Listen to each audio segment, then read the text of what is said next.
Welcome back to Confront Your Mind. I'm Jolynn. I'm Tiffany. Join us as we talk about how to confront the uncomfortable in life, while also allowing space for laughter as we learn. Hello. Today we're going to be talking about mindfulness, and we're going to get and we're going to get us kicked off with our segment of having a moment first. Having a moment. Which just means that I'll go first. So the floor is yours. Thank you. I'll take it. So this week I started my therapist, right? And so in preparation for that is true. In preparation for the holidays, I had and also trying to get my time off, I had a lot of stacked days, big, heavy, long days where I was doing 8 or 9 hour sessions in a day. That's a lot. It was a lot. And so I was so there was the day before I started my bigger work week, I got really anxious the night before, and I was about to have a panic attack because I've tried to do long days before, and it was really hard. But I was literally on my bathroom floor, rocking back and forth, breathing very fast. I was I can't do it. But I did it. But I did end up going to sleep after that. But then the next day, when I was waking up to go to work, I was in the mirror downstairs, finishing up, getting ready. And I was I need to talk positively to myself. I need to utilize what we've talked about. And so I started just giving myself a lot of positive affirmations and stuff like that. I was you're going to go be a great therapist today, and you're going to be there to support people, and you're going to make space for people to listen. And I love that. You did so good. I did so good. And I was still because I kind of mock myself sometimes when I do that, but I tried really hard not to. I'm you're gonna go make people feel better. Good job. But I didn't do that this time. I was just that's really good. I'm gonna believe in it. I'm gonna have a good time. And I did positive self-talk all the way out the door, and I was I'm gonna do this. It's gonna be, and I was I kept telling myself I'm gonna have a good day even though it's a long day. And then I literally came home, and I felt I did not even feel exhausted or defeated. So it made a big difference. It made a huge difference because I've done long days before, and at the end of long days, I usually have a raging headache, and I just don't feel good. And this time I felt good. I hung out with Giannis, and we had a good night, and that's great. It was awesome. So I love that. I applied what we talked about in our very first podcast, positive affirmations, and I just took you a little minute. It just took me a minute, and I just did it, and I had a better day at the end of the day. So I thought that was super exciting. A really good moment for me. I was go Jolynn. She's a queen. That's a great moment. It was a good one. My moment was fill us in, which you were here for it. I was here. Big shocker. But which anyway. So this past Sunday, was that Sunday? A week ago from today? No, it wasn't Sunday. No. Sunday night. It might have been. No. Yeah, you're yeah, because I worked on Monday night. Yeah, because we had done the podcast last time. Yeah, so Sunday night. I had been over here doing the podcast over at Jolynn's house. Gang, gang. And then Bradley, my husband, had been at work, and we had both been out and about just doing whatever since 9 and 10 in the morning ish, and we got home at 8:30 p.m. and are starting to get ready for bed and things, and we're where is Reno? Where is our cat? And he's gone. He's not in the house. We couldn't find him anywhere. This is still a little bit triggering to talk about. I can tell. I'm not gonna cry. But anyway, he was gone. And he was very scared. Yeah, I mean, Reno is her baby. That's my little baby. He's the one that follows me around everywhere and snuggles with me and stuff. I'm not kidding you. This cat escaped in a purple onesie. That is true. That's literally. That is true. Well, which I don't just dress them to dress them. I want that to be known. He has a little spot that he keeps licking, and he doesn't handle a cone very well. Right. So, but he was in a purple onesie because Amazon sent me the wrong color. But it's fine. It's fine. So anyway, so he's gone. And then, my husband's like, he knows me well because his first thing he was like, well, you better call Jolene. And I was like, okay, seems fair enough. So I called Jolene. Adorable. And I'm like, hey, Reno's gone. And like, we hadn't even really like started looking yet. And so she's like, you want me to come help? I was like, yeah, like it's a team effort. Yeah. And then she brings her husband. And so the four of us are just like walking up and down, yelling his name, shaking his food around, trying to look for him. We don't find him. We did that for, I was like 30 minutes probably. Yeah, probably. It was really cold that night, too. It was really cold. And so I was like trying not to think about the fact that he was out there freezing somewhere. And he's also just a dramatic cat, he's very dramatic. Yeah. And so, anyway. Even though he likes the cold. yeah, that's true. And so then Jolene and Giannis, like we finally are kind of like, okay, our efforts are not, providing anything. And so they finish helping us. They go back to their house. We go back to our house. And then we walk in and Bradley is like, we've only looked for him for 30 minutes. And Bradley's like, okay, well, I think you need to let it go. Like, I think he's just gone. And I was like, oh, like I was not ready to hear that. And I was like, that one hurt. And so then he goes upstairs. And so I'm thinking like, wow, he's just going to go to bed and I'm going to be down here like freaking out because I still was like in shock by it. And I'm like, wow, like, has he got hit by a car? Like, right. Is he looking for us? Like, what's going on?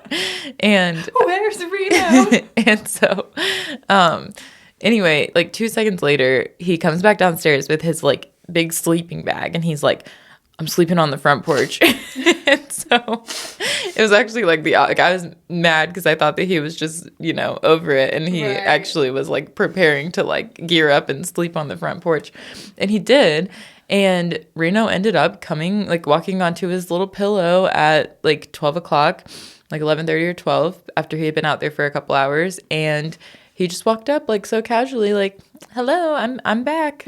I'm back from my adventures. And so he did return. I had already signed up for like all these little Facebook groups. Yeah, like Facebook groups. All these like cat ladies are like, it's going to be okay. Leave your garage door open. Put some of their litter outside, blah, blah, blah. So I'm like doing all these things that these ladies are telling me to do that are like, this worked for my cat, just intense anxiety. And then I just hear a knock at the front door and Bradley like hands me Reno and then continues to sleep outside in his sleeping bag. He was like, I'm having a good time out here.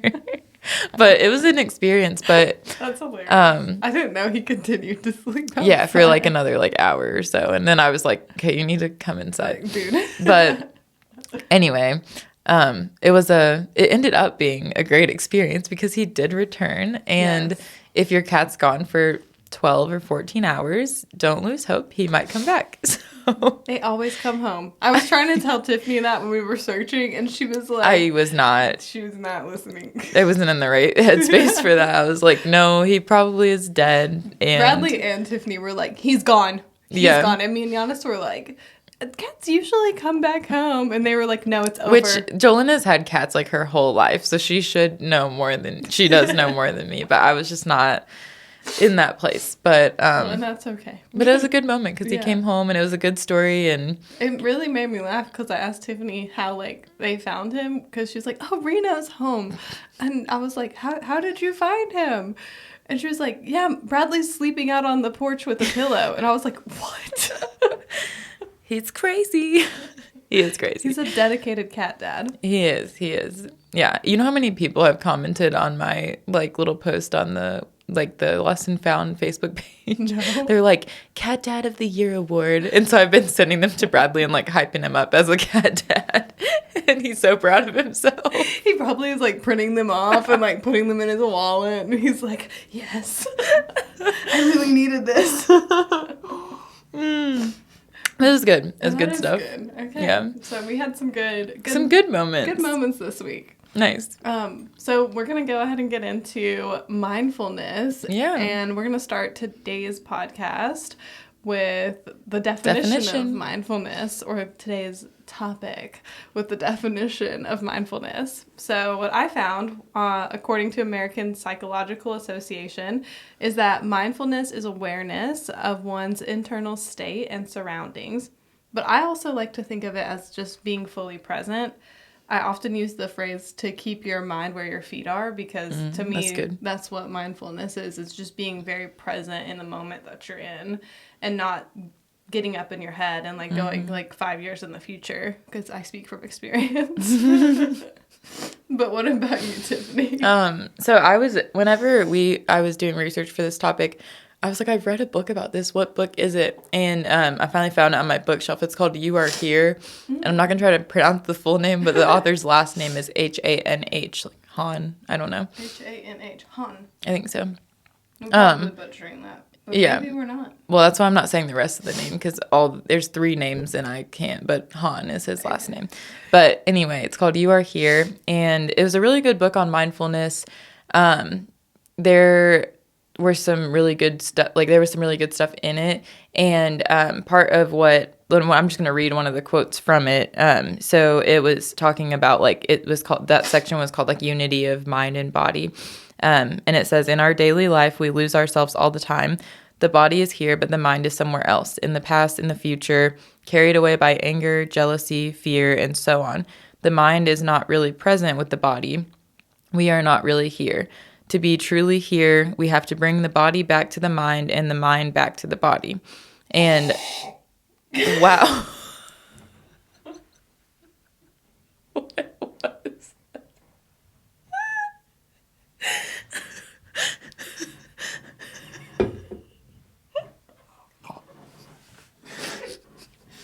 Oh my god.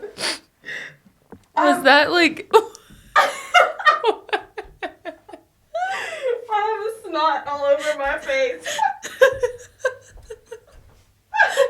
Was that like a sip? A slurp? Like what was it? It wasn't like a...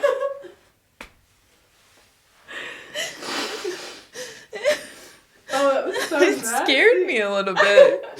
Oh my gosh. Okay. We'll keep it in. All right. I was just like, what was that noise? Oh. Don't mind us. Did you hear my quote, though? I was more focused on my nose, I'm not going to lie. Do you need me to reread it for you? I actually would like because I feel like... I was trying to think of the most strategic way to do a sniff. I was like, if I cover my nose... I think you failed a little bit. I fully failed. I was like, if I cover my nose with my cup and then try to do a large inhale, I don't think anybody will know. We knew. We knew. It made it like so much more amplified, I feel. It really did. It shocked me. Oh, that was funny. I'm going to reread the quote. Okay. So, in that book, You Are Here, it says, in our daily life, we lose ourselves all the time. The body is here, but the mind is somewhere else, in the past, in the future, carried away by anger, jealousy, fear, and so on. The mind is not really present with the body. We are not really here. To be truly here, we have to bring the body back to the mind and the mind back to the body. So that's kind of like, that is a good definition. Like that section was called Unity of Mind and Body. I like that. And I feel like for when we're talking about mindfulness, it, like how you were saying, like you like be where your feet are. Yeah. I feel like it's like making sure that your mind is in the same place as like your feet are, and that you're like the connectedness of mind and body is really important. So that's what like mindfulness means to me. Yeah, I really or how like I that. best understand it.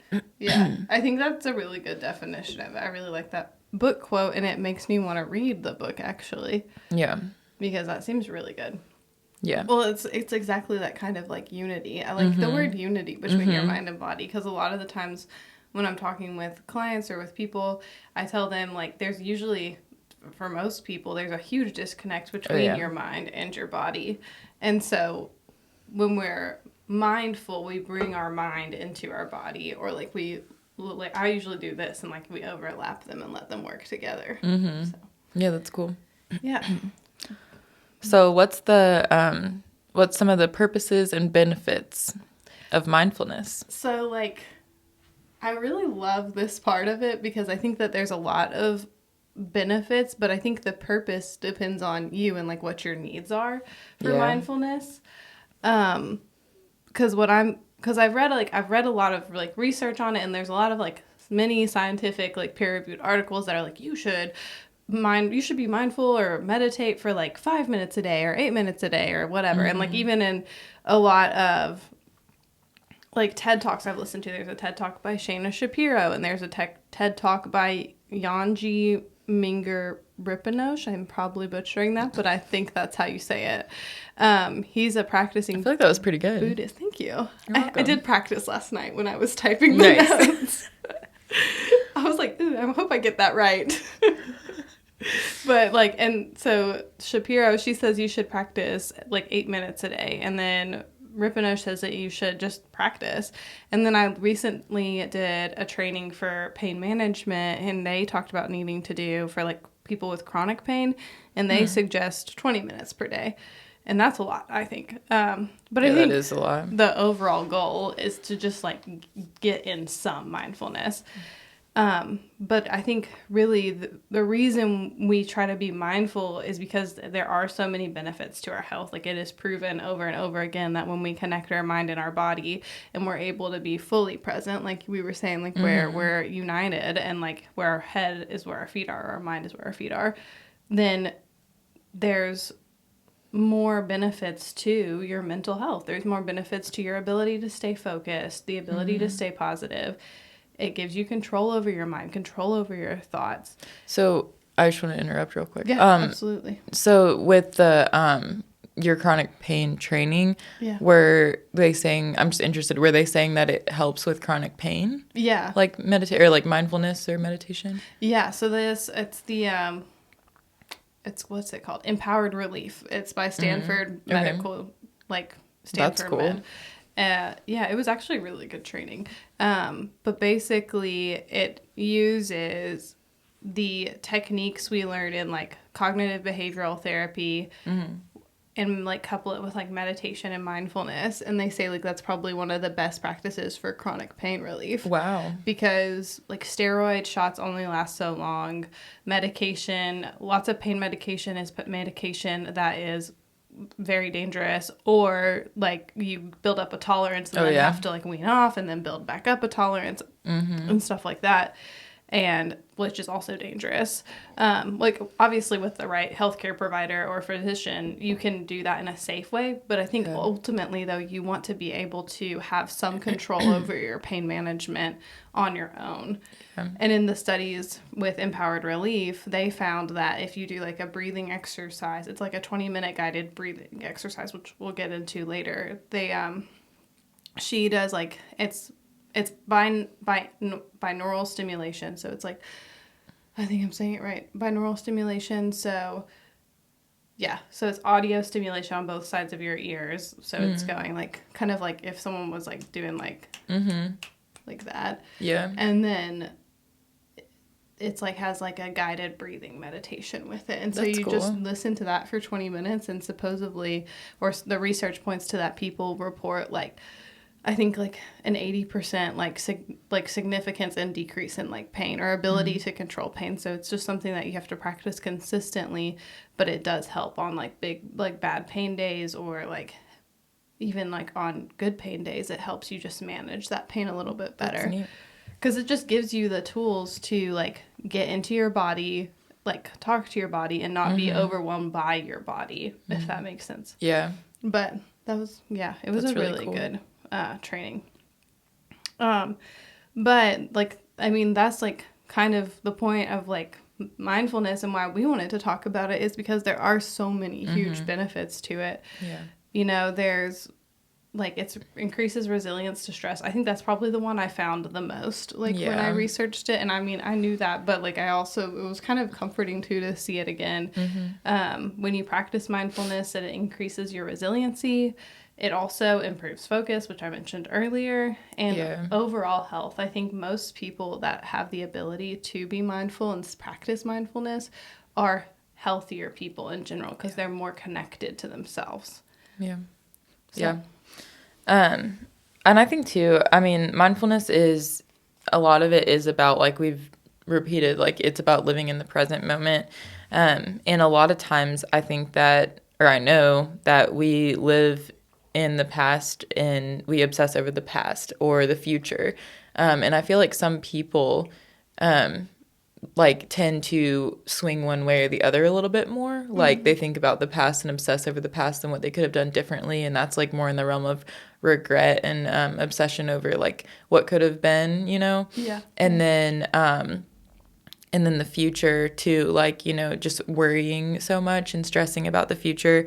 And whenever in that book as well, I'm going to reference that book probably a lot because that's like the main thing that I've read on mindfulness. But in that book, one part of it that I really like is the author talks about how it is good to study and understand the past to learn, because I was like, a lot of things about mindfulness are like, you know, live in the present, like don't think about the past, don't think about the future. And it's like, well, you know, like that is part of life too. Like the past and it's I feel like it would be nearly impossible to just like let go of the past and the future and just live in the present moment, even though that's like in the like Buddhist way, that's like the true, you know, like you've reached whatever, like if you can do that, and that's great. But like I think in the world we live in, like it's not really possible to like literally live like in the actual, like just in the moment and completely not think about. Right. I mean, well, it's really tough to live in the moment because in the world that we live in, people are constantly asking you to plan for the future, or they're wanting to talk about the past, and like, you know, very it's rarely difficult. are you just truly in the moment with people. Yeah, that's true. But yeah, so the author, there's a chapter where like he talks about how it is necessary and can be healthy, like to like review the past, like and learn from it. Like what he used the terms study and understand. Yeah, to study and understand the past in order to learn from it, but like not to get carried away in it. Because I think that's the important part of living in the present, is that it's okay to reminisce on the past, or even like, you know, look at something in the past and think, okay, well, I could have done this and that would be better. But like, I feel like when it gets to the point of that you're living like more in the past than in the present, or you're like giving yourself such a hard time because you could have done something differently. Like, I feel like it's the attitude and the perspective towards it, in the way of like, this could have been better, and so I'll remember that from next time, like I got it, and then moving on, you know. But I like that he mentioned that it's okay to look at it, because for me, like whenever I experience anxiety, it's almost always about a future situation. I don't really obsess over the past very much, but I do struggle with like Same. but I do struggle with for me, it's like the future that I think about a lot. And like whenever I was really anxious about quitting my job, like, you know, now that I've done it, I'm not thinking like, oh, did I do this wrong? Did I do that wrong? Like, I was just thinking future. And then normally once something happens, like I realize it wasn't as big of a deal as I thought it was going to be. But I worry about the future a lot. And I like found it comforting what it said in the book, and just mindfulness in general. I find it very comforting to think about the fact that like focusing on the here and now, like, and like thinking about how I'm not in the future, like I'm not there yet, and so I don't need to like obsess over it, and that I'm here right now, like I'm in the present, and those things that I'm worried about aren't happening to me right now, and so I need to focus on now. And that's something that like mindfulness has helped me decrease anxiety, because it's taught me more like to not to like, even if I'm worried about something in the future, to realize that like I'm not experiencing that right now. Yeah, I really like that. Like, it's anxiety is not, it's a thought. It's just a thought. And it's like sometimes an unrealistic portrayal of like what's going to happen in the future. Exactly. Yeah, there's this really cool like diagram I think I saw on like Pinterest or something, and it's like it has like two circles, and it's 99% what you worry about is outside of that circle, and then like the 1% is like inside the circle, is like what could actually happen. Like, you worry so much about the 99%, and you're not living in the fact that like that's probably like not going to happen, right? Like statistically. And if you think about it too, like sometimes if you practice like mindfulness, or if you're just like sitting in the moment, and you like say you're so worried about something that's going to happen next week, or you know, like your work week or whatever, I feel like that happens for both of us.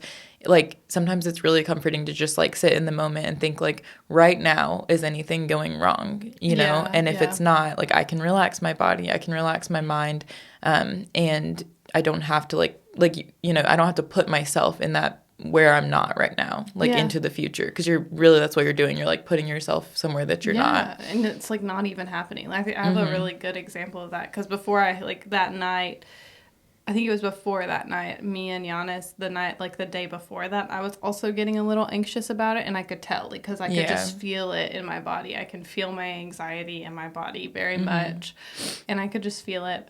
And I was like kind of pacing around the house, and Giannis was like, "Do you want to like?" My parents have a hot tub, and so he was like, "Well, do you want to go like get in the hot tub and like chill out a little bit?" And like whenever I get like super anxious, I cannot relax. I'm like, because I'm like a pacer. And I was like, no, I can't do that right now. Like, I can't sit still. And he was like, well, do you want to watch a movie? And I was like, no, do you even know me? And no, I'd like to pace the floor all night. I'd like to pace the floor constantly until I wear myself out, literally. I wish I was joking. That's exactly what I do. But finally I was like, nope, I was avoiding it. Like, I didn't want to sit down and be still. Like, I really did not want to sit down and be still. And I knew that's what I needed to do. And so, and just like breathe and just be present with myself and just remind myself of exactly where I was in time. And like, so I came up to like this room actually, and I just like turned off all the lights and like put in some like mindfulness music. I think it was called like Aura or something like that on like it's a Spotify playlist. Nice. And I just like breathed until I just felt a lot calmer. And I just literally like every time my mind kind of tracked to like what I was worrying about, I would just be like gently nudging myself back. I'd be like, nope, we're not doing that right now. Like we are in my office. Like we are sitting still. Like, that's good. Like I'm calm. And so I think that made me think of that, where I was just able to be like, nope, that's not where you are. You're not about to go into a full day of work. Right, exactly. Yeah, like you're not there yet. Yeah, like you are in this moment. Like it is like 8 p.m. on like a Saturday night. Calm down. And so Giannis and I and then I breathed through it, and then I came downstairs and I was like, actually going and being in the hot tub does sound really nice. Yeah. And so we ended up going to the hot tub, and that's so good too, because you didn't deprive yourself of the current nice moment going on. Yeah, and I really struggle with that too. I think oftentimes when I'm experiencing that anxiety, I let it I don't let it, but well, I guess I do let it, but it runs rampant, and then just takes over any nice moment I'm having, because I'm hyperventilating and thinking the world's falling apart at any moment, like in Chicken Little when the sky is falling. That's what I was thinking of. That's literally what I'm experiencing in that moment. I'm like, the sky is falling. But no, I think that night I was actually really proud of myself, because I just forced myself to be still and to be mindful and just remember we're not there. When the sky falls, we'll know. I will know. And then you can deal with it. And then I can deal with it when we get there. But that's not where I am right now. Right. That's good. But I love that. It is. That's a really good example. Thanks. What can I say? But I do think it brings me to the point that I think being mindful is really difficult. Yeah. I obviously would have rather my go-to is to pace. My go-to is not to sit still and breathe. You really had to force yourself to do that. And I'm tell people all the time, I'm just sit with yourself and breathe. And every time people are what?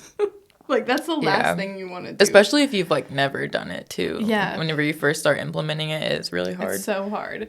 And so it's difficult. And so I think a lot of times I never want to stray away from the fact that a lot of the things that we do talk about are things that are, I think we talk about and we talk about it, but I also want to acknowledge too that it is a difficult thing to do. If you're sitting here okay, well, that's great for you that you can sit down and breathe and listen to meditation music, but that's not going to fly for me. Because I do, I think a lot of people experience that. I want to say, too, that it's not, that's not the only way. I think a lot of times when I say sit down and breathe, a lot of people get confused with, mindfulness and meditation. Mm-hmm. And I like to say that all mindfulness is meditation, but not all meditation is mindfulness. And I know that the word meditation often deters people because you just are thinking that you're just sitting there like breathing. I think of like, yeah, that's what I used to think of it like, and I was like, I can't do that. Yeah, literally. I remember the first time my therapist like told me to like, my very first therapist told me to like breathe, and I was like, thank you. I was like, this girl over here, she thinks I'm a freaking saint. Girl, because I was like, I don't breathe. Like, I don't know how to do that. What? Yeah. But no, I think, and so I also like to just acknowledge too that if like you're listening to this and you're like, okay, that's great. I've heard people tell me to breathe like my whole life and like it doesn't help. But I do want to say like even back to our podcast where we talk about like how like breathing is like a tool for like stress relief and anxiety, it does like very like literally like physiologically affect your body and causes you to calm down. Well, and I just want to say too, another thing that they talk about in the You Are Here book is like how you can do like mindfulness or meditation, like you can do it by walking. So like if you're more of an active person or you have like pent up energy and like sitting still and breathing sounds really bad in the moment, you can like, there's things that you can look up. Like there are exercises where you walk and you like breathe in on two like steps and then you breathe out on 2 steps or things like that. And it's like very rhythmic and is another like mindfulness practice. That's a good one. Or like walking while listening to a meditation and making sure you're taking those nice deep slow breaths, but you're still walking. Like you don't, like you're saying, like you don't have to sit still, or you can work your way up to sitting still, because for some people like that's the last thing that they want to do when they're stressed is to sit still. Yeah, absolutely. I mean, I still struggle with it, and I've been on my mindfulness journey for probably a little over a year now, I think. Yeah. And so it's still really difficult. And so I never want to just be sitting here and talking like it's easy, because I don't think it's easy at all. But I also want to say too, like you don't have to practice mindfulness or meditate if you don't want to. There's a lot of other ways to do it. It's often very intimidating because you do think you have to sit down and listen to spa music for 30 minutes. And that's just not true. And I think one of the biggest things that helped me when I was like learning about meditation and learning about mindfulness was a TED Talk by the guy I mentioned earlier, Yanji Mingyur Rinpoche, and he's a practicing Buddhist, and he dismantles this idea that we have to sit there and listen to like the sound of a gong being hit, and I don't know, and just focus on the stillness of life, right? Like, that's great. I would love to get to that level of mindfulness. Like, that would like be, Buddhist monk level. Right. Like, let me just sit in peace all day. Like, please, God, yes. Like, literally. It's like my only goal. Like, I just want to experience peace. But I don't think that's real. Like, I don't think that's realistic for everybody. No. And I like the fact that he does dismantle this idea. And he says it's the practice of being present and not getting wrapped up in your thoughts. So it's allowing, he says, he uses a really good example. And he says it's about observing the storm and not being in the storm. That's good. Like, I'll link the YouTube video. So I want to watch it. It's amazing. My mom actually sent it to me, so shout out to Jean Ellen. She found it and sent it to me, and I've like watched it so many times. Yeah, she was watching me struggle with anxiety, and she was like, "This girl needs help." Aw, but that's sweet though. It was. It's actually one I show like often because I think it's one of the most helpful ones, because what he says at the end of it is like, he's like, it's not about how often you practice or how long you practice. What it's about is just the fact that you do it. Like, and that's what I really like, is because all these other people I think have these time limits on it. Like, you need to be practicing for 8 minutes a day, or you need to be sitting down for 5 hours of the day. Like, and if not, you're screwed. Good luck. You're never going to experience peace in your life. Like, that is just not true. You know, it's about just giving yourself time, and like it's a skill. Like, you practice it, you hone it. It's like you sharpening a blade. Like, blades, like if you don't sharpen your blade, it'll like go dull. You know, same with your mind. Like, if you don't sharpen your mind and sit with your mind, it'll go dull. So give yourself grace. And confront your mind. And confront your mind. Like, if you think breathing or meditating isn't for you, confront that idea for yourself and be like, maybe I should try it. Yeah. But I think, you know, I just want to acknowledge and validate that, like, if you're thinking it's intimidating, it's because it is. Yeah. Yeah. And I think too, like what you said about breath work, in the book, it's in the You Are Here book, it says that like breath work is, or the author that wrote that book his opinion is that breath work is the link to mind and body. So whenever he talks about unity of mind and body. So I mean, I know. I love that. Yeah. I like that. You need to read this book. I know. Now I'm literally going to buy it. It's a good book. It's a good book. I love the, like... You can borrow mine. Oh my gosh, I can. It's not on the Kindle. It's a real book. Oh, okay, good. Yeah. We'll talk later. Yeah. But so he talks about how breath work is like linked to keep like mind and body united. And so like Jolyn said, like I also had a therapist who introduced me to breath work a long time ago, and it is something that sounds like so stupid sometimes. Like you're just like, great, deep breaths, like awesome. But especially when you get to the point of when you're like going to therapy, and like it's not like what your you want to last hear. Resort, and they're like, you need to breathe, and you're like, I'm literally paying $100 to hear somebody tell me to breathe. Right. What? And I think too, something about it is that, like, what we've talked about, you know, what we're talking about right now, like it's hard to do, but something too that like something that my husband likes to say, but is very true, is that like you're there's not normally like an easy like cheat code to you know, like make improvements. I think that's a really good point. So it's like, even though breath work is like hard and it's difficult to sit with yourself like that, like it is difficult, but that is what's going to help. Like and it's not, like you said, like it's not the only way, but it is so helpful. Like we both know that because we've done it. And I feel like, you know, when you can actually like force yourself to sit and do that, like you'll realize that it does feel really good. Yeah, but because you gain control of yourself in that. And I think that's so powerful. Mm-hmm. Yeah. And another thing I wanted to say too is like, it is so difficult because like we've talked about, like we're so distracted in today's world. Like it's all about distraction. Like we want to get on our phones and look at social media to be distracted, and we want to talk to people to be distracted, or we want to do a hobby or an activity. And, you know, like we don't just sit with ourselves. And like I feel like a lot of people, like they haven't just sat with themselves, and like I hadn't until, you know, I finally tried breath work and like, you know, not meditation, but like sitting and just like breathing and being with myself. And you know, like we were talking about recently, like we both listen to lo-fi sometimes, and like sometimes it's so nice to listen to lo-fi while you're driving instead of like a song or like the normal music you listen to. I would want myself, but please believe me. Because seriously, just know me, yeah. So sure of yourself, baby, don't get greedy. Versus, because like whenever you're listening to songs with words, though, really it's very distracting. Oh, and it affects your mood so much. Yeah, and like you're thinking about the words, and it's a distraction. Like whenever you're in the car and it's silent, sometimes like if you just like, I don't like to drive in silence, but like if you just turn on like lo-fi or something without words, it is really nice. Like I'm not a fan of piano music, and so I like to listen to lo-fi. But I actually do love a good piano music. I love me a good instrumental piano.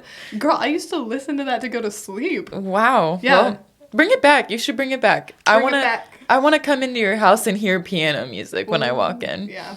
That'd be nice. But I have a lot of different tastes. Yeah, clearly things I don't even know. I feel like I don't know you right now. But what I was going to say is a story that I was going to relate to it. Oh, yes. Please share. Is, so, like, what I was going to say is we're so distracted and preoccupied that whenever you don't take that time to, like, sit with yourself, you often, like, you're so distracted that you don't even realize that, like, something is happening in your body. And the example I want to use is that whenever I was in college, hadn't really practiced mindfulness. I don't know if ever. Just being honest. I don't think I had. And I think my therapist had told me to at that point, and I was just like, can't do that. Girlfriend's crazy. Yeah, no, I was like, no. And nursing school was just not the time for mindfulness. So it should have been, but it wasn't. So anyway, I went to the chiropractor And this chiropractor I was going to, whenever you came in, you were supposed to, like, it had like a little like outline of the body, and you were supposed to rate like your pain that day. And then like every time you came in, you had to fill out this little sheet. And then you were supposed to put, like, there was a little legend of what you were supposed to put on the body, and you were supposed to draw like where you were having sensations. So like if you had like tingling, you would put these little like dash, and then like if you were having numbness, you'd put like an X on like that area of the body, whatever. So he wanted you to fill out like where you were feeling tingling or numbness or pain or whatever. And so it was like very specific, and then it had the whole body. So you know, and so every time I like was filling that out, I would be like, I don't think I'm having like numbness or tingling or whatever.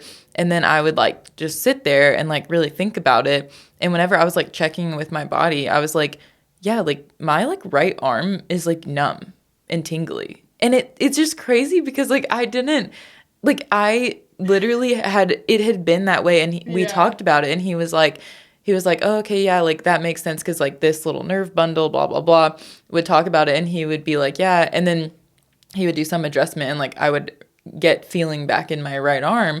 And not that it was completely numb, like asleep, but it was like, you know, pins and needles kind of like just barely.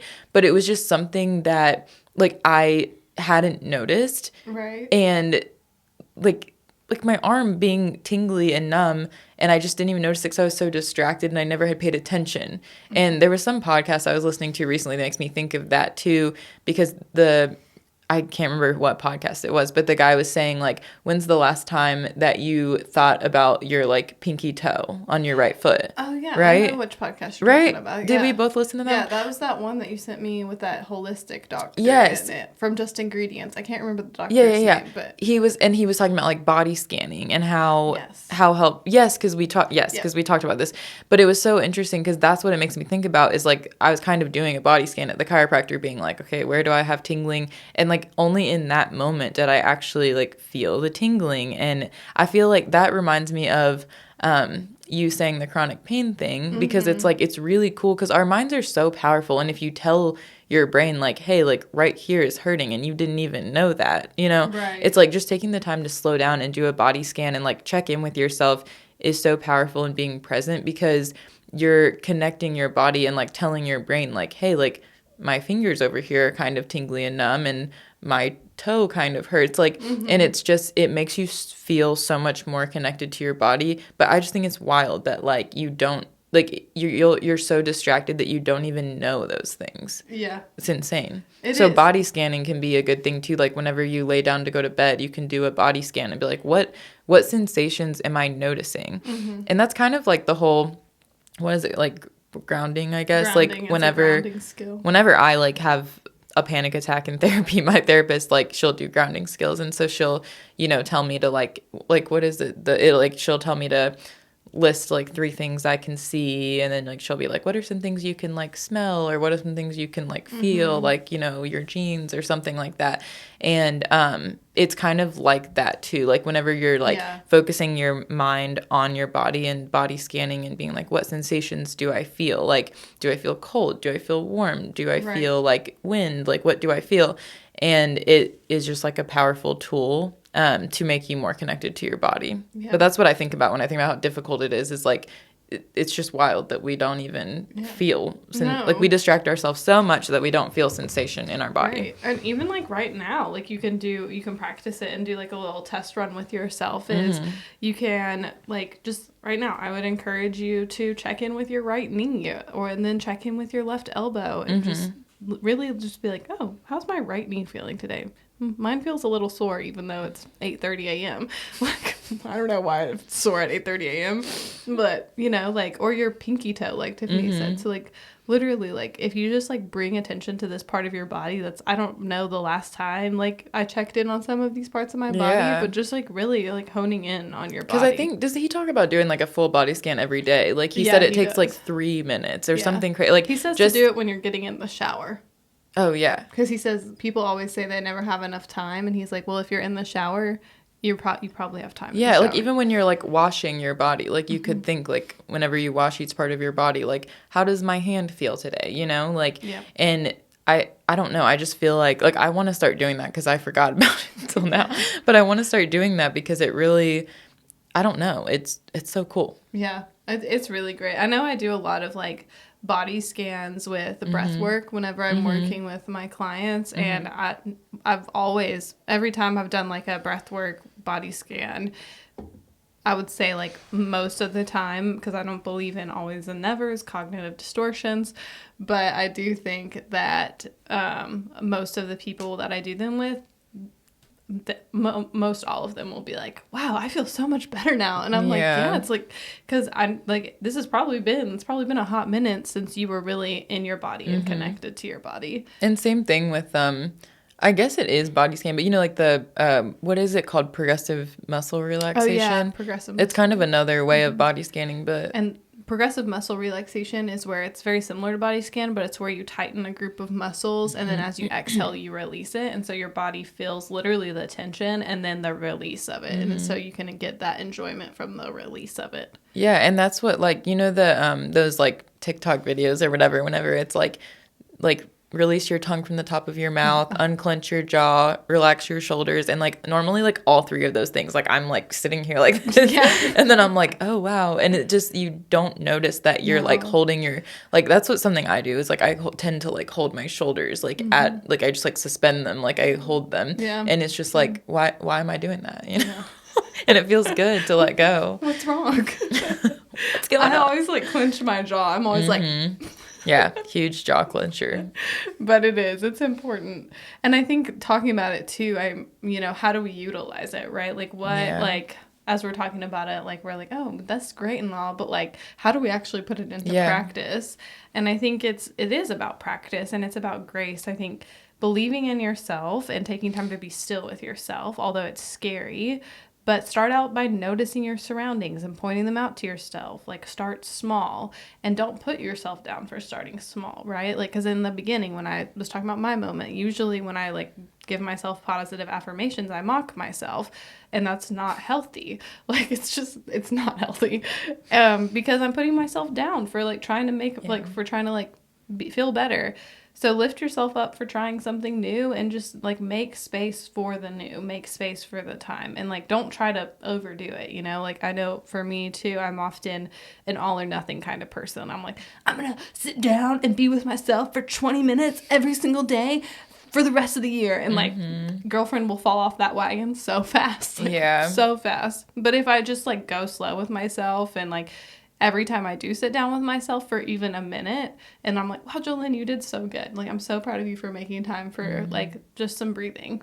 I feel so much better. And especially when I don't have the expectation of, I'm supposed to do 19 more minutes, because like, that's not helpful. And, you know how I always reference Atomic Habits, but yes, love it. He talks about in that book, one of my favorite things he says is like making in order to do a successful habit, you need to make it easy. Yeah. And so like you just said, like was a perfect example of that. Like not saying, okay, I'm going to do this every single day for 20 minutes a day. Cause that's like a big like way to start, and that's crazy. And so just saying like, maybe just starting with like, I'm going to do this for 1 minute. Like when I'm in the shower, I'm going to close my eyes and breathe for 1 minute, because that's doable, like I think he says make it easier, make it attainable or something like that. But it's like, that's an attainable goal, I feel like. Yeah, definitely. Because it takes 60 seconds of your day. Yeah. And then you can build from there. Exactly. Yeah. You're going to build, like you're going to grow. So just make space for room for growth. But I do have a personal story about like my anxiety. I love personal stories. About it, because I thought it like made a lot, especially with utilization and like putting it to work, like with mindfulness. So like when I first started my mindfulness journey over a year now ago, I was also at the peak of my anxiety adventure. Anxiety adventure? Yes. That makes it sound like so much fun. So much fun. She really took me through the highs and lows of life. Hold on tight. It's like a roller coaster, but you don't have a seatbelt. So you fall out constantly. Just gonna hang on. And then you get caught at the bottom of the wheel, and then she spins you back up, and you fall out again, and you're like, But You just make it sound so fun. It is. It's a good Like, time. I want to go on an anxiety adventure now. Just looks so fun the way you described it. Just constantly getting thrown out of a roller coaster. Yeah. It's a pretty rockin', man. But so when I was at the peak of this, right? So I was at the top of right before the constantly falling out, But I was constantly reminding myself of where I was, because another way to practice mindfulness is by, like what Tiffany was saying earlier, is that grounding technique of when you like bring awareness to your surroundings. And that's kind of how I started my journey, because your girl could not sit down and breathe. Like, that was not going to happen. Like, there was no way. Because, like, my mind would move 90 to nothing. And, like, there was nothing I could do. Like, breathing was not going to stop, right? Like, that was not going to help at the time. Because I had not worked my way up to breathing. And I really do think breath work is something, if that is just, like, so daunting like it was for me, like, it is something you work yourself up to. Yeah. But I think for me, the way I started was by being mindful and being present with where I was. And I literally, like, I very vividly remember, like, there was one day I was driving home from work. I used to drive, like, over an hour from work, probably part of the reason I was at my all-time high on my anxiety adventure. And I was driving home from work, and I had a panic attack coming on. I could feel it. It was there, like, when you know, you know. And if you know, you know. So she was knocking on that door real hard. She was like, "You ready? You ready for the roller coaster?" And I was like, "No. God, please, no. I'm driving. This is an unsafe environment. I can't handle it right now." But she didn't give up. Because I was, like, in my car, and then I was, like, it was just getting so bad, like, I think I tried to call my husband and, like, talk to him, and, like, I think I tried to call my mom and my sister, too. None of it was helping. Like, I was just, like... You're just, like, hanging up on them. Never mind. I literally, like, when I was, like... You failed. You failed. Goodbye. You did not calm me down. I tried to put on, like, music, calming music. Nothing helped. And then finally I was like, fine, I'm just gonna freaking do what my counselor tells me to do. And I just, like, started naming my surroundings. Like, I was like, I am driving. The wheel is leather.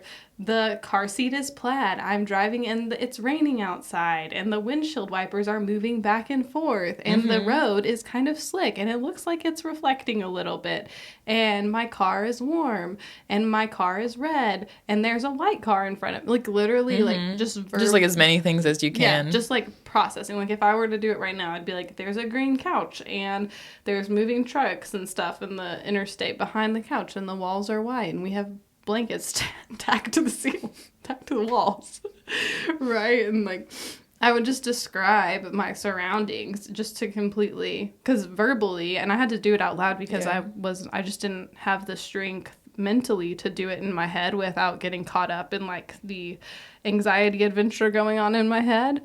And because girl was rotating, she was like, meow. But, like, I had to talk myself through it. Like, I was like, the road is black, and it has yellow and white lines on it. And, like, I know it sounds silly. Like, and I think I felt a little crazy, like, when I was, like, in the car by myself describing my surroundings. Like, I was, like, talking to myself. But at the end of the day, I got home, and I was okay. So it prevented the panic attack? Yeah, like, I still had high levels of anxiety, but I wasn't at my panic level of anxiety. Yeah. And so that was one of the first times I really was able to recognize the power of mindfulness. That's just cool. In, like, being able to describe my surroundings and my environment. Like, because your girl was not going to be breathing on the interstate. That was not going to happen. And because I would have had to pull off and just, like, not being okay. But I did. I was driving, and I remember, like, very verbally, like, out loud, just, like, starting to describe my surroundings. And, like, eventually I was like, oh, okay, I'm safe. Like, I'm in my car, like, I'm driving, like, nothing is happening to me right now. Like, I am okay. You connected your mind to your body. I did. And my body was, like, zinging with energy. She was, like, so scared. And just being able to let my body realize, like, we are safe. We are in a car. You are in control. Like, it was very powerful. And so I think that is also what I want to say too, is like there's never a place that's too little to start with mindfulness, even if it is like verbally telling yourself where you are, like like literally it's, you know, you might feel a little crazy like I did. I was like, I think I remember telling myself also out loud on that trip, I was like, somebody should put me in a mental hospital. Because I also was like getting to that point with my anxiety where I was like, should I be in the mental hospital, because I'm not okay. I'm not kidding. I actually was like, somebody should probably put me in there. Like, if my parents could see me right now, they'd probably be like, so Jolene, we need to talk. Because, I mean, there are times where you do need that extra support, and I felt like I was getting to that place. But I think me saying that too is I want to validate if you're also having those thoughts, like, oh my gosh, if I like have to talk to myself out loud, like what if somebody sees me? Like, it's not about what other people think at all. It's about you finding your peace of mind. Like, that is the most important thing. So like doing what helps you find peace of mind, as long as you're not hurting yourself or somebody else, like that is what is the most important thing every single time. And I don't care how you do it. Just do it, you know? Yeah. If you have to talk to yourself out loud and describe your surroundings, like, go off, sis, or go off, bro. Like, you know, fight for your peace. You deserve that peace. Yeah, so that's true. That's a good example. Say, just, like, be mindful of where you are, and, like, you know, helps a lot. And, you know, you can start anywhere with it. So don't forget that. Just don't forget that you can start with literally describing your surroundings. Yeah. And actually, like, going off of that, the place that I started with mindfulness, as you know, like, one of my biggest struggles with the kind of couples with my anxiety is just like lack of motivation, because I go into like that freeze state where I just want to like get a blanket on the couch, and like, even though I have all these things that I need to do, I want to like avoid everything, and I want to just like bundle up and like, you know, forget about everything. And so whenever I was kind of like in the thick of that situation, the peak of my anxiety adventure, but on the roller coaster of anxiety, I was listening to a podcast. Get off this ride. I was listening to a podcast that was talking about mind. I probably literally went on Spotify and was like mindfulness or like anxiety. Like, I don't remember what it was that I was listening to, because I think this was like a year ago. But anyway, it sounds silly, but it's just true. Like, one of the things that stressed me out the most was doing dishes. Yeah. And it seemed like I was very overwhelmed at the time. And so like any task that was like something that I had to do just felt so big. And so doing the dishes, like whenever there were dishes in the sink, I was like, wow, that just seems like a lot to go do. And it was one of the things that really stressed me out. And then the podcast I was listening to while I was doing dishes, it's kind of a crazy moment, but one of the podcasts I was listening to about that, or about mindfulness while I was doing dishes, I was trying to distract myself and like listen to a podcast about mindfulness and things like that. And it talked about doing dishes. And so it blew my mind. But they talked about doing dishes and how like that's a time when you can like practice mindfulness, because it's such, because first of all, it's something you have to do that takes time. So you can use that time to, you know, practice mindfulness. And it was talking about how doing the dishes is a good example of practice because it's such a sensory experience. And like, you know, the soap gets all sudsy and like it's warm, like your hands are very like hot if you like are doing the dishes and you have the hot water on. And like the plates, like you're watching the food disappear off of them and like you're watching the plate get clean and things like that. And so it talked about not only that and just like looking at the dishes and like thinking about what's happening to them and like the process, instead of just like being elsewhere, like be in like doing the dishes. And it just used it as an example. And I've used that so many times like to be better at doing the dishes. And it also talked about just like adding, kind of like you were talking about, like adding like positive affirmations or positive thoughts with something. Yeah. And so the way I did that was like, I was just thinking, you know, like about how, I was thinking about how after I finish doing the dishes, like I feel so good when they're clean and put away. And so I was like, wow, this is exciting. Like once I'm done doing these, you know, it's going to look clean in here. Everything's going to be put in its place and I'm going to feel so much calmer. And I was thinking about, you know, like how I had a nice meal with those dishes. And so it's like, you know, making a positive connection with the thing that you like it's hard for you to do. But that's where I've like practiced being mindful, and I've tried to, instead of like, like blaring music while I do the dishes, which sometimes I still do that. Sometimes you just have to if you have like a lot of dishes. But like something that I've tried to do is like being mindful while doing the dishes and not trying to like rush through them and do them really quickly, but just like taking the time whenever I'm not in a hurry to just like wash the dishes and like think about what's going on. It's just like a really good, like I literally used washing the dishes as a grounding experience and just thinking about like all the sensory parts of it and what's going on. And that's just like the first thing that I did with like mindfulness, and that's something that I still practice. Yeah, I like that. So, I like that a lot. Yeah. I think another thing I wanted to add on to it too is that when I got more into breath work, is that I did not start breath work by telling myself I was going to do like 5 minutes a day for like 5 days in a row or something like that. But I started by doing like 1 minute on a timer, and I would listen to like some sort of like hertz, like those like where you can listen to a certain like frequency. The frequencies, yeah. Yeah, and so I would listen to a certain frequency and like for 1 minute, and I would put my timer on, and then my timer would go off, and I would get up and leave. And like, so I've definitely started like very small when I started breathing, because it was like, and it still is really hard for me to breathe. Like I used to do it every single, like I went from 1 minute and then I went up to 2 minutes, and I think I really overdid it there, and because I don't do it anymore, but I'll be honest. But I do know that like when I was doing it every day, I was more calm, I was more at peace, I felt more secure with myself and confident. And so those are just things I noticed when I started prioritizing my mindfulness and like making it a part of my daily routine.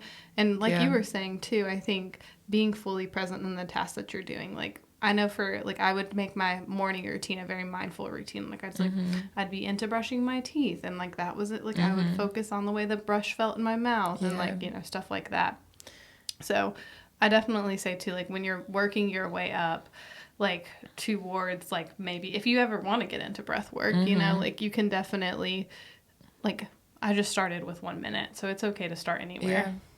I just wanted to say too how you were talking about the effects it had on you. I think I've already told you this, but like whenever I was working at Duke in North Carolina, my first nursing job, that was actually probably the peak of my anxiety. But I would wear my Apple Watch, and my heart rate. Oh, I remember that. Yeah. Well, I mean, it got up in the 200s at one point, but my heart rate, probably every day that I would work, my heart rate would get up to like 170s, which I don't know why. Like, I mean, I know that that's not good, but like for some reason I was like, well, like I do go up like 4 flights of stairs to get to my job. I'm like, no, it should not be that high from walking up the stairs.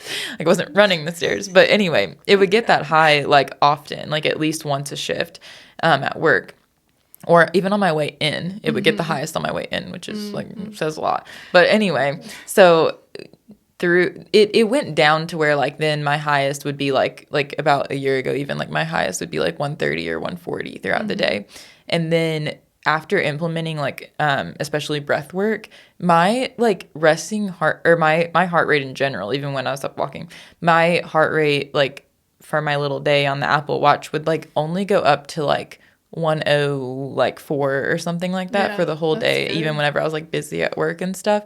And it just like goes to show, first of all, like getting into a healthier work environment did make a difference, but also like just like breathing can help so much. Like breathing does so much for me, like it has lowered my heart rate immensely, and like in such a good way, and like made me so much more calm. So it also has benefits on your physical health as well. Like your heart like matters a lot, and like your heart rate being that high is not good for you. It's not as efficient, like pumping blood. Like it's just like you're obviously in fight or flight if your heart is beating that quickly. There's no reason you should be walking around with a heart rate of 170. Absolutely. But I was. And so like breathing, like it said in the book, like it connects your mind and your body, and it like tells you, like we're okay. And then it can allow that heart rate to lower. So it's just such a powerful thing. Yeah, I love that. Because it is powerful. I mean, I think that's the whole point of like why we did this podcast, is because like mindfulness is something that does have the power to change your daily life. Yeah. If you let it, if you really let yourself and like confront your mind and like let yourself like challenge these ideas that you may have where like, what's breathing going to do for me? Or like, I can't sit still. Right. And so like, it's about really like putting yourself in a position that is a little uncomfortable, because it's uncomfortable to be still with yourself. Like that is not easy. And so like, it makes a huge impact on like your physical health, your mental health, like your overall health. So I think we wouldn't talk about it if we didn't feel like it was like important and something we've seen in our own lives. But that being said, we have a few resources for mindfulness that we'll put in the description on our like podcast and like in our bios and stuff like that. But I will list a few I want to of them watch off. that video that you were talking about. I put it in here so you can. And you need to read my book too. I will. I'm gonna get it, or you're gonna give it to me. But there's a TED Talk by Shayna Shapiro. I put a link to that on YouTube. The main takeaway or the main point for that one, for me, it was like what you practice. She says what you practice grows stronger, which also means your thoughts, which I had never thought about that before. But I would definitely encourage anybody to listen to that one, because I find it to be just one of the most like powerful videos about your thoughts and mindfulness. It shows you that you can have control over these thoughts. And so that's one of my favorite videos on mindfulness. There's also the TED Talk by Yongji Minger Ripnosh. I'm sorry if I said it wrong. And I put a link to his. And he says his is about how to tap into your awareness and why meditation is easier than you think. And basically what I got from his is like, just listen. Like, just listen. Like, just be still. And it doesn't have to be more than that. Just like, if it's just like a little... you just listen to that for the second that it is. It's a really cool video. And he talks about other stuff too. But there's also apps. There's Headspace, the Mindfulness app, an Insight Timer, and so many others. Like if you look up mindfulness apps on YouTube, on Google. Or even if you go on Spotify and search mindfulness, like there's so many podcasts on mindfulness, like so many. Yeah. Including this one. This one's the best one, obviously. But Headspace also has an interactive video on Netflix. So if you have a Netflix subscription or enjoy Netflix, they have an interactive video where you can kind of like choose what kind of meditation you want to do. And I have tried it, so I can attest to it. And there's like the little thing that the Apple Watch does where it does the little flower where like you, like I don't love that one, but there's like several videos that will guide you through breath work. And sometimes that can be like really, really helpful when you're first starting breath work, because like it's really hard without a visual, like to sit there and like, do 7-second counts, but like, you're doing your own 7 seconds, like, so doing either using a timer, but for me, like sometimes a visual is really helpful when it's like, it'll say like breathe in and like, it'll keep saying breathe in until it's time for you to breathe out. And so you have those cues and it kind of makes you actually like adhere to the like guidelines of it. No, so that can be helpful too. I really like it. It makes me think of, I have this little like he's not a plushie, but it's like a little Buddha, and he lights up, and he lights up with how you breathe. And so it's like green, I think, is breathe in, hold for blue, and exhale on purple. And it just goes in a cycle. And so if people do have problems with like closing their eyes and breathing, that's a really helpful one to focus on and breathe with. Yeah. And I can put that also in the link too. And then like Tiffany said, there's guided imagery, and then there's also guided imagery audios that can be found on Spotify or YouTube. These are good if you enjoy visualization. I think that I also enjoy visualization. The audio will walk you through the process of visualizing items, places, people, space, and more. The purpose is only focus your mind on what is being spoken. So you just follow the narrative that's being read. And just like let yourself visualize it. And so it's the practice of mindfulness with that focus on what is being spoken. And that one's really good, I think. Good place to start. Also, describing your surroundings. Yes, that's a good one. And there's activities that guide you through that too. Because if you've never done it, it is kind of weird. Yeah. But like Jolene was saying with her story about being in the car, like what I was saying, like describing as many things as you can is helpful, because like if you, like I know it is popular, like the one about like list 5 things of each, whatever. But like if you just keep describing things, you don't need to stop at 5. Like if you see more things, because sometimes like challenging your mind to like find more things does more too, what I've noticed. Like, because sometimes whenever you're in a place that like the less that's in the room you're in, the more like difficult it's going to be to like find things to describe. So sometimes too, like if you close your eyes and you try to list like 5 sensations, like that's really hard. Or like, you know, say you're not eating and you're trying to talk about flavor, you know, like something that's challenging can be hard because then you're like working your mind trying to think of something. Mm-hmm. Yeah, I like that. And then my resources are going to be the book You Are Here by last name Han. Thich Nhat Hanh. Yeah, that's probably exactly how you say it. We'll see. But to close us out today, let us do our takeaways. I'll start. I'll take us away with our takeaways. So it's kind of like what I was saying whenever we did the like resources. I definitely want to emphasize that Shayna Shapiro video, that Shayna Shapiro TED Talk, when she says what you practice grows, and which includes our thoughts. So my biggest takeaway is just the fact that we do have the power to control our own mind. If we just like, she says that you should practice mindfulness for 8 minutes a day. And I think that is an amazing goal. That's not where I'm at. And that's all it is. Yeah, a goal. And that's not where I'm at.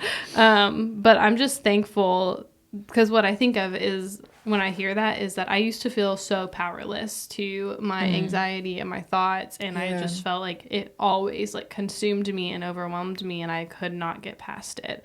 Like it was just out of my control. I felt like was like completely at its whim. And on that roller coaster. Yeah, I was on that roller coaster and I couldn't get off the ride. Could not get off that ride. And there's times where I accidentally step back onto the ride, you know, when I think everything's going to be fine. But I have the tools now to learn how to stop the ride as it's going and like to let myself off and like find pull that safe emergency space. brake. Yeah, pull that emergency brake real tight. Yeah. Stop that train real fast. Not today. That was loud. But I do think that it makes me really thankful, and I'm very amazed constantly by like how much control we do have over our mind. Because when we practice this skill, and that's what she says, what you practice grows stronger. So if you are practicing succumbing to anxiety, which I know that sounds weird. That's a good point. But if I was like, because that's just what I knew how to do. I wasn't learning anything else. So all I knew was like succumbing to my panic attacks, that I just like, that was what I was letting grow stronger. I was letting myself like succumbing to the panic attacks grow stronger every time. And like, obviously there's some situations where I do like cannot control it and I happen to go under and get on the ride and fall back into the loop. But what I've learned too is that with kind of like biohacking your body with breath work and like describing your surroundings and like breathing and making mindfulness a priority and being very present in every single thing that I do, like being present in the podcast as we're talking and being present with my family when I'm with my family, or being present when I'm drinking water, you know. Being present in my life and allowing myself to be in the moment is what I want to practice. And that's what I want to grow stronger. And I have the power to choose that. And that's what that video allowed me to see. And that's why it's one of like my biggest takeaways, is because it's so powerful to realize like, this is something that I can control and I do have power over it. Like I'm not powerless to my thoughts. So that's my takeaway. That's really good. Yeah. I'm going to go listen to that probably on my way to my Christmas festivity today. Yeah, I love that. Do it. Yeah, I will. How long is it? That one I think is like 16 or 17 minutes. Oh, yeah. That's awesome. Both of the YouTube videos I've talked about are like really short, actually. That's cool too. Yeah, they're both really good. I think the one with the Buddhist is about 11 minutes and hers is a little bit longer. It might be like 17.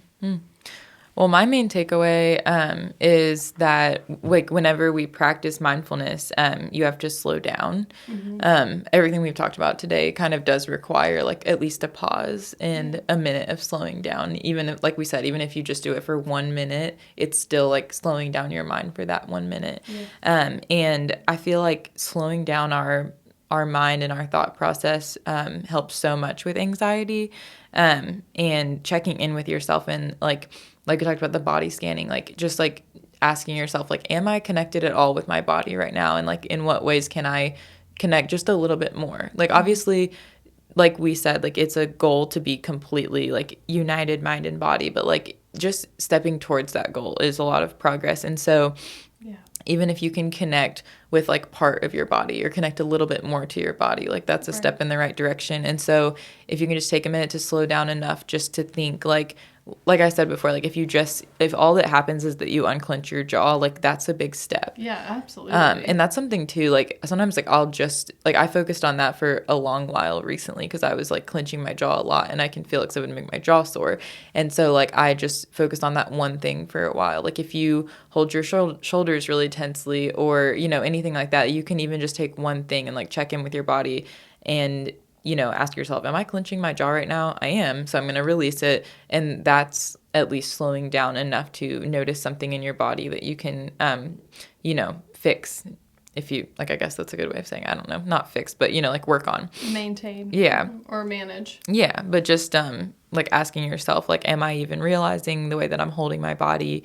Let me just like do a quick, like you can do a very quick body scan and just think about like, what could I relax a little bit right now? Yeah. But that's my biggest takeaway. I love that. Yeah. Yeah. So thank you for listening. Yes. Next week we'll be doing another podcast on a to be known subject. We haven't decided yet. Another surprise. It's Christmas time, okay? Yeah. We've got a lot to do right now. We're probably the only ones putting pressure on ourselves.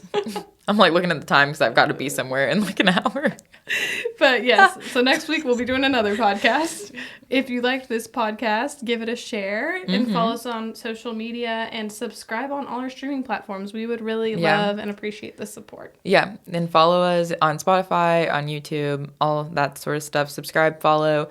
Follow us on Instagram, TikTok. We're out there. Yeah, we are out there. Confront Your Mind on all platforms is our name. And then if you have any thoughts or questions or comments on the podcast, or you have a topic that you would like to be covered, email confrontyourmind@gmail.com. And yeah. Remember that we are all learning. And don't be afraid to get confrontational this week. Keep it cute until we meet again. You want to cheers? Yes. Cheers to Christmas Eve. Cheers to Christmas Eve.